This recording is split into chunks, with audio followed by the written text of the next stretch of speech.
And welcome to your Midday Sports. We begin with football.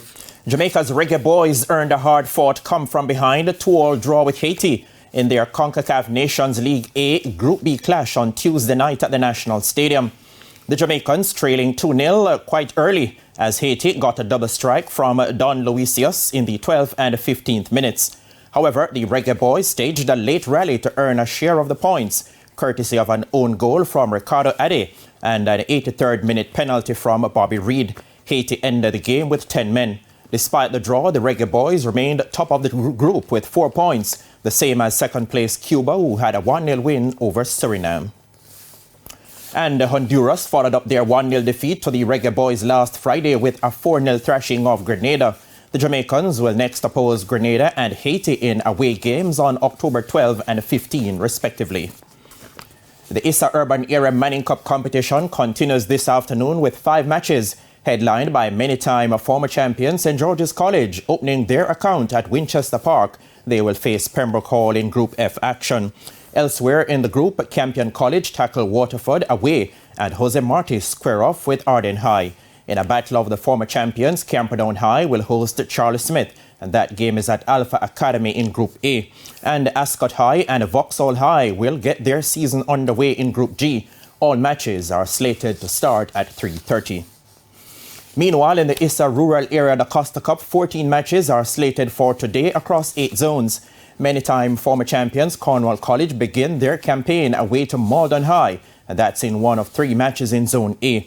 Another former champion, St. James High, are on the road to take on Greenpond High. 2-time winners Garvey Maceo kickstart their season when they await Foga Road in Zone M. Another former champion and Ben Francis Cup holders Glenmuir High journey to Port Escoville Sports Club for their clash with Old Harbour.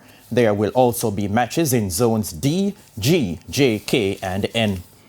Jamaican Jordan Johnson continued his good form with the bat, scoring his second youth test century, and that's in as many games. But the West Indies under-19s are in a spot of bother at stumps on day 2 of their second match against the Sri Lanka under-19s in Dambulla. The West Indies under-19s got to stumps at 251 for 8.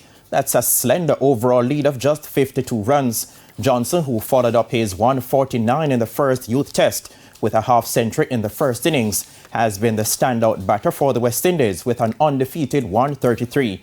Another Jamaican, Stephen Wedderburn, made 37 and shared in a 71-run second-wicket partnership with Johnson.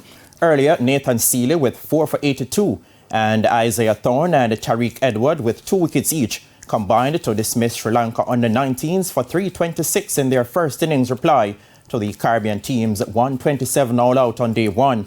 Malsha Tarapati led the way for the home team with a knock of 70, while Rosanda Gamaga got 58. Jamaican Deshaun James picked up 1 for 39. The Jamaica Talawas will look to rebound from 4 straight losses in the Caribbean Premier. That's it for your Midday Sports Report. Shamela, it's back to you. Thank you, Spencer. And that's the Midday News. I'm Shamela Pullen. Join us at 7 for Primetime News. On behalf of the News, Sports and Production teams, good afternoon.